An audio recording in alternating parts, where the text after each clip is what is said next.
Bonjour à tous, aujourd'hui je pose la question, faut-il acheter un véhicule électrique? Avec toutes les questions qui en découlent. La voiture électrique est-elle réellement écologique? Est-ce que la voiture électrique est la solution? Quelle est l'autonomie d'un véhicule électrique? Peut-on faire des longs trajets avec un véhicule électrique? Tout d'abord, une petite présentation pour présenter l'étendue de la problématique.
Faut-il acheter un véhicule électrique? Je vais répondre à cette question, ainsi que tout un tas de questions qu'on peut se poser sur la voiture électrique. Comme par exemple, la voiture électrique est-elle vraiment écologique? Est-elle la solution à nos problèmes de pollution, de réchauffement climatique? Quels sont les avantages et les inconvénients d'un véhicule électrique? Est-il possible de faire de longs trajets avec un véhicule électrique? Quel est le coût d'utilisation d'un véhicule électrique? La voiture électrique est-elle fiable?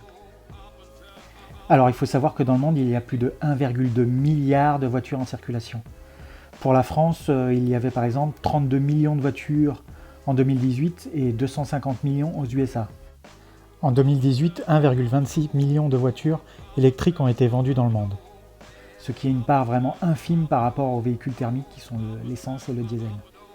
Cette grande majorité de véhicules thermiques, essence ou diesel issus du pétrole, contribuent fortement à la pollution de l'air des villes en rejetant du CO2 et des particules fines, ce qui a un impact évident sur le réchauffement climatique. Et ça ne risque pas de s'améliorer parce qu'on estime atteindre les 2,5 milliards de véhicules d'ici 2050. Le transport est le deuxième contributeur de gaz à effet de serre, avec 13,41 gigatonnes de CO2 en 2016 derrière la production d'énergie et d'électricité. Dans l'Hexagone, ça correspond à 30% de gaz à effet de serre. Le pétrole étant extrêmement polluant par son exploitation, son raffinage et par sa combustion dans les véhicules thermiques, essence ou diesel, De plus, comme le pétrole n'est pas infini, la plupart des constructeurs automobiles s'orientent vers la solution voiture électrique. Alors, la voiture électrique est-elle la solution? La réponse est oui, mais ce n'est pas encore parfait. Cependant, toutes les études sérieuses sont concordantes et unanimes pour dire que la voiture électrique est l'avenir et la direction à prendre. En effet, selon une étude récente de l'ADEME, Agence de l'environnement et de la maîtrise de l'énergie, une berline électrique émettrait en moyenne 44% de moins de gaz à effet de serre qu'un véhicule diesel de la même gamme, et une citadine électrique 63% de moins qu'une citadine essence. Je mets dans la description de la vidéo les sources de toutes ces études. Exemple, communiqué de presse de l'ADEME du 6 décembre 2017, les véhicules électriques dans la transition écologique en France. Vous pourrez donc voir dans cette étude récente leur protocole d'analyse et leurs conclusions. Le véhicule électrique pollue nettement moins qu'un véhicule essence ou diesel. D'autres conclusions récentes de l'ADEME avec la Fondation pour la Nature et l'Homme et l'European Climate Foundation, d'après leur examen de 6 véhicules électriques hybrides et thermiques, les premiers seraient en fait bien moins polluants. En France, les émissions de gaz à effet de serre induites par la fabrication, l'usage et la fin de vie de véhicules électriques sont actuellement 2 à 3 fois inférieures à celles des véhicules essence et diesel. Et bien qu'un véhicule électrique émet 2 à 3 fois moins de gaz à effet de serre qu'un véhicule thermique, essence ou diesel, la voiture électrique n'est pas totalement écologique, de par la fabrication de sa batterie et par l'énergie utilisée pour son rechargement. En effet, les besoins en matières premières comme le cobalt et le lithium pour la fabrication des batteries engendrent de la pollution. Et la demande de ces deux métaux est tellement grande ces dernières années que cela n'a pas permis de les extraire dans de bonnes conditions et proprement. Par exemple, les mines de lithium demandent énormément d'eau pour extraire ce minerai, bien que cela soit dans des régions arides. 80% de la production mondiale se fait en Amérique latine, Argentine, Chili, Bolivie, avec une utilisation massive de produits chimiques. Quant à l'exploitation du cobalt, cela se fait essentiellement en République dominicaine du Congo, dans un pays où il y a peu ou pas de réglementation, où les ouvriers, voire même les enfants, travaillent dans des conditions très dangereuses. La pollution des véhicules électriques se fait également par l'origine des énergies utilisées pour le rechargement des batteries. En effet, aujourd'hui, la part des énergies renouvelables en France est de 16% en 2016, avec une ambition très forte d'atteindre les 32% d'ici 2030. Donc ça ne va aller qu'en s'améliorant, augmentant encore le bénéfice de la voiture électrique. Pour résumer, vous l'aurez compris, la voiture électrique est une très bonne chose. Elle n'est pas parfaite, mais cela va en s'améliorant. Pour cela, il faut que les gouvernements jouent le jeu et accompagnent cette transition vers le véhicule électrique en faisant en sorte que les extractions des matières premières comme le lithium et le cobalt se fassent dans de bonnes conditions et soient un peu plus réglementées, et également que la part des énergies renouvelables dans chaque pays devienne de plus en plus importante. Alors ok, on a vu que la voiture électrique était une bonne chose pour la planète, mais est-elle prête pour remplacer totalement les véhicules thermiques? Est-elle aussi pratique à l'utilisation? Est-elle économique? Peut-on faire de longs trajets avec un véhicule électrique? Cette voiture électrique est-elle fiable? Alors un véhicule électrique, ça se conduit tout seul, sans jeu de mots. C'est vraiment une pédale d'accélérateur, un frein et c'est tout. C'est un peu comme une voiture automatique, en encore plus simple parce qu'elle freine presque toute seule avec le frein régénératif qui recharge la batterie en roulant. Un confort acoustique incomparable. On se sent mais vraiment bien, on roule dans un silence absolu, c'est génial. En plus, la sono dans les Tesla est sublime, alors c'est un régal. Également, les voitures électriques sont connues pour leur réactivité. Alors je parle moi en connaissance de ma Tesla Model 3 Performance, c'est incroyable. On a l'impression d'avoir un super pouvoir lorsqu'on veut se dégager d'un endroit dangereux ou quelque chose. Une simple pression de l'accélérateur et hop on décolle et on laisse tout derrière, c'est incroyable. Si on parle maintenant du coût à l'utilisation, il faut savoir qu'un véhicule électrique coûte vraiment bien moins cher à l'utilisation qu'un véhicule thermique essence ou diesel. En effet, par exemple, pour ma Tesla Model 3 Performance, Pour un plein qui me fait environ, en ville, je dis bien, on roule beaucoup plus, en ville, entre 500 et 600 km, un plein. Et sur autoroute, disons 400 km, mon plein me coûte entre 7 et 9 euros.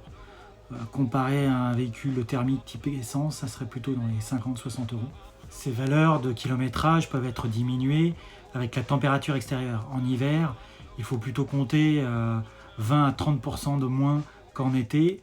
Donc une pleine charge en ville, on peut parcourir 400-450 km. Et sur autoroute, on peut parcourir 300-350 km avec une pleine charge, avec une température extérieure froide, je dis bien. Parlons du coût d'entretien. Sur un véhicule électrique, c'est quasiment inexistant.